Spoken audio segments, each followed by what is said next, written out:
Hi, this is Daze. Welcome. What? Hi. Thanks for Okay, having all right, here we go. Kenny Daze, Evan Daze, Sean Daze, Chris Daze, Kristen Daze. We are Great Daze. Thanks for having us. Good night.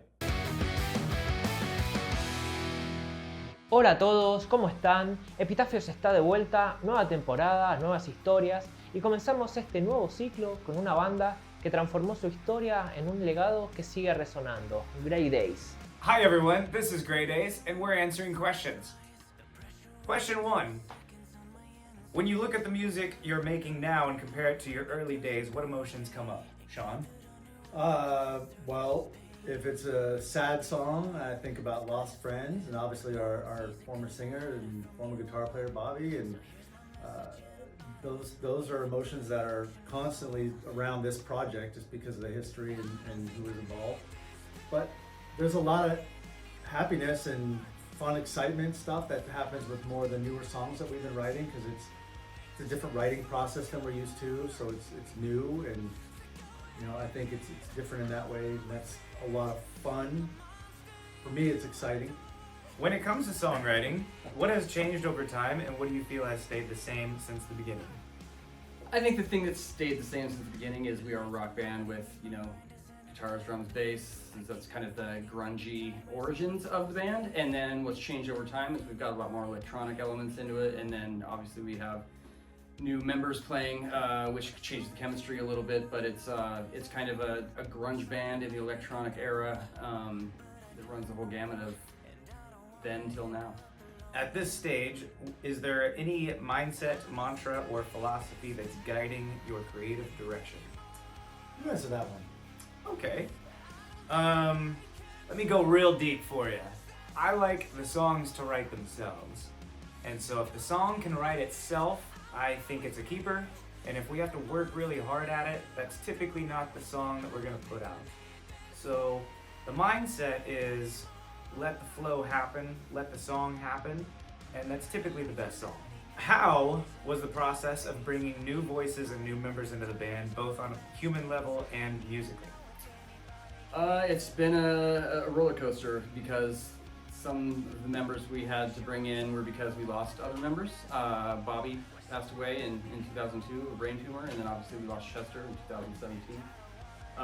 Some of the guys got brought in because we shared other bands before and we knew chemistry-wise we were good at writing together, so that's how these guys got here. I played in another band with them many years ago. We actually tried to get Sean to play drums for it, in 2006. Yeah. And so we've been playing ever since then, and so when we had a need for additional members recently, these were the first guys we called, so we just knew that they would fit right in, and they did, and the music we've written has been incredible. What do you feel each member brings to the spirit I'll of the jump band? on that. I'll jump on that. And how does that affect the internal chemistry?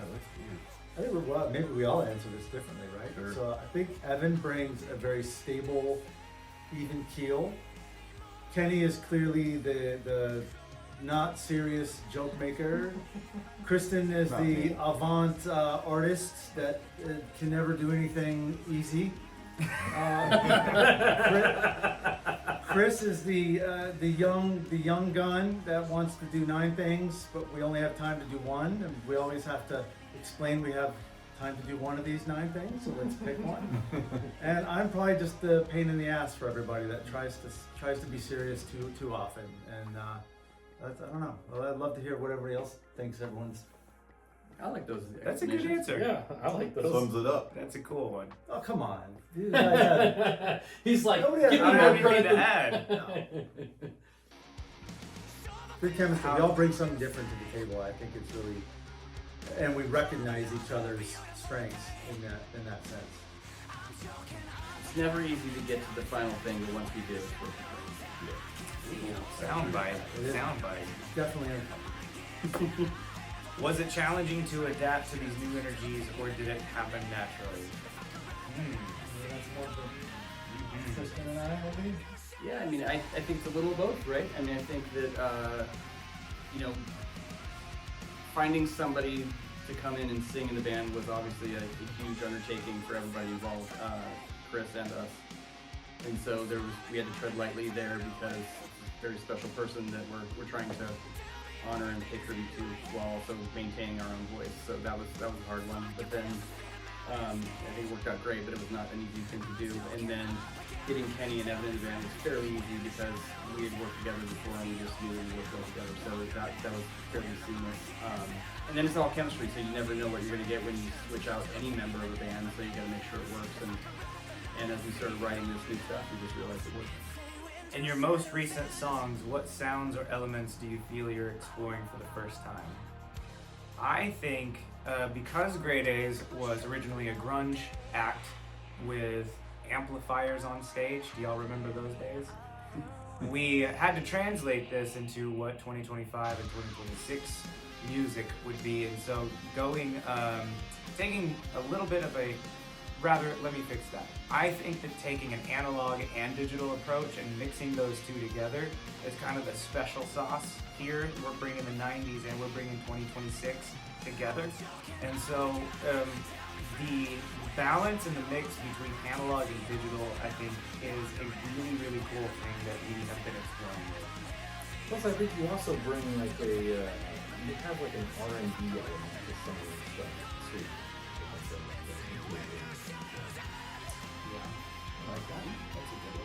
How do you balance honoring Grey Daze legacy while still pushing forward and trying new things?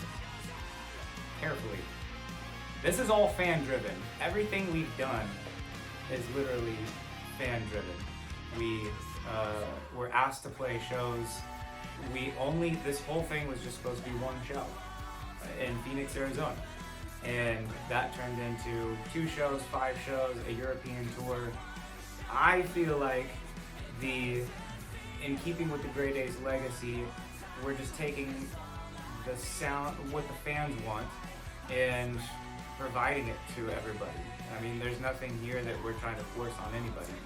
I think, one of the things I liked about the things we do along the way, Kristen's always got this, he calls it an Easter egg, and we always try to make sure that in the honoring legacy part of that question, that we're including Chester somewhere along, or old photos of the band, of Bobby and Mace, or whatever, trying to include them in subtle things that we're doing so that we're not forgetting where we came from or the history of the band. That's important to us, but we're not shoving it down anyone's throat. I think that's where that careful comment comes in. Like, we do it tastefully, at least what we think is tastefully, and try to include some of that former legacy that is important to us, and make sure that everybody knows that we still honor those people. And It's true. but we're also proud of where we're going.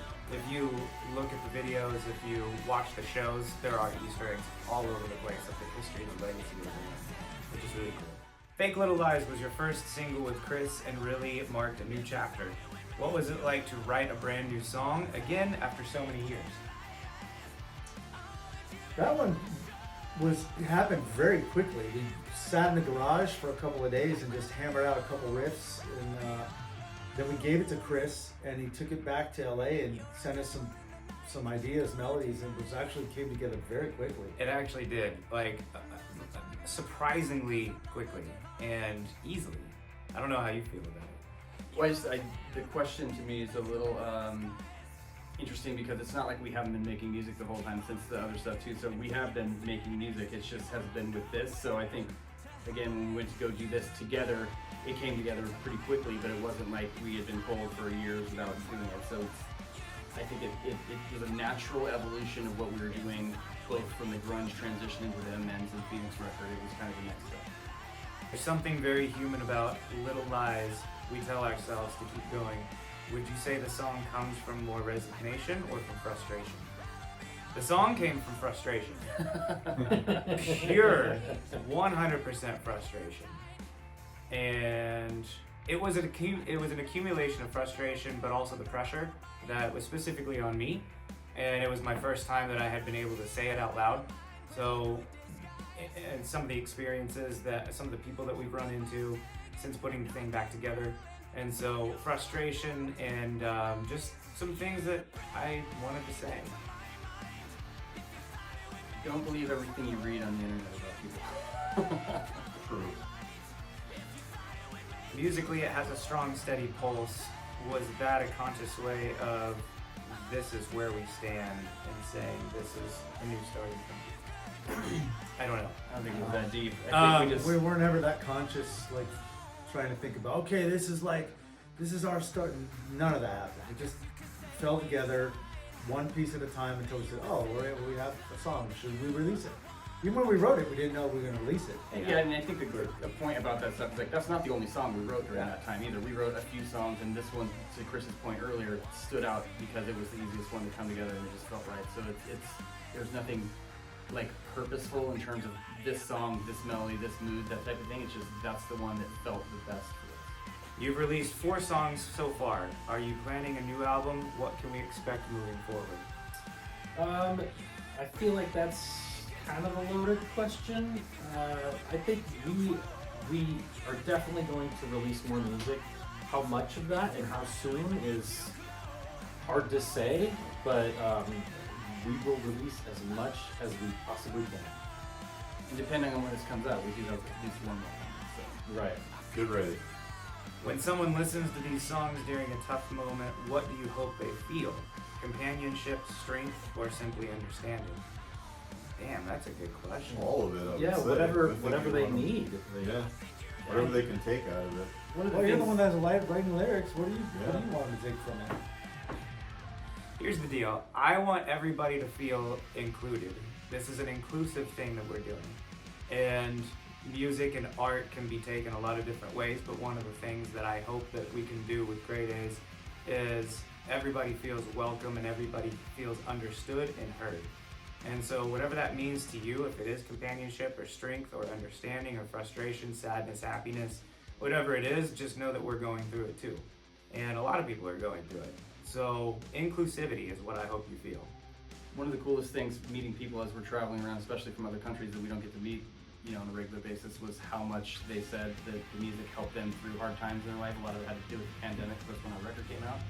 But just hearing how people connect emotionally to things, the meaning, it takes on its own meaning for each person, and that's kind of the cool thing to me, is like you can interpret something for whatever helps you get through the day. That's the wonderful thing about art, is it can mean something to me that's completely different than it means to them, and your interpretation of that is what makes it special. And that's one of the reasons why you hear a song from 25 years ago, 20 years ago, you remember the moment in your life that song was front and center, because of that emotional connection. That's one of the things I love about music. Agreed. Looking at your fans today, what message do you feel like sharing with them? I think we appreciate them as much as they appreciate us, and we don't get to do this if you guys don't come see the stuff, listen to the stuff, enjoy the stuff. So it's nice to get to meet people face to face, and it's nice to just connect with people like ourselves, especially when we're going out of the country and meeting people that we normally probably wouldn't meet in real life. It's cool to hear their stories too, like Yeah. how that music has affected them or how they interpret things. Like, it's really cool to hear those stories.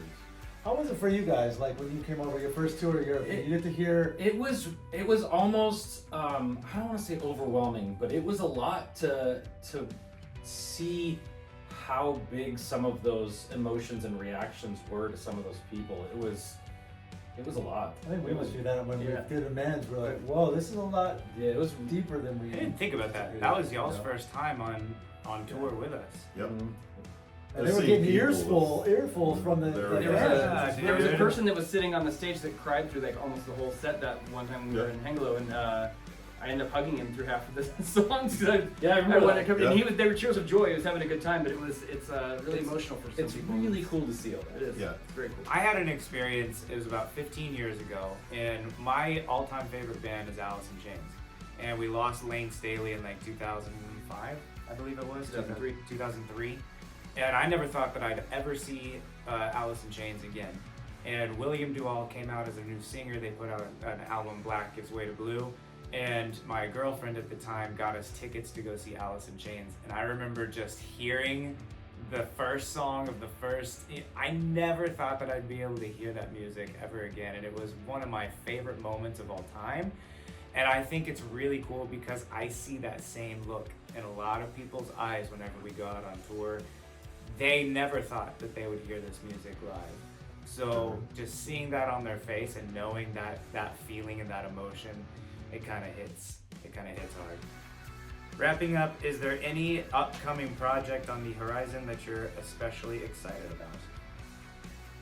I think all The tour. I mean, all of our focus right now is trying to get to Europe and making sure that we're on point and ready for that. So that's where, and then we've got the singles that we've just been releasing, and we have a new EP coming out. So we've got some things that we're focusing on. It's all exciting. Yeah. The project is right here. That's what we're working on right This there. one. The UK and the EU 2026. This is our main focus, along with putting out new music and the EP. And we're excited to see you guys in the EU and the UK and listen to the EP. Hey everybody, this is Great Daze. Thank you so much for having us on the show Epitafios. For the YouTube channel, Memories in Live. Thank you.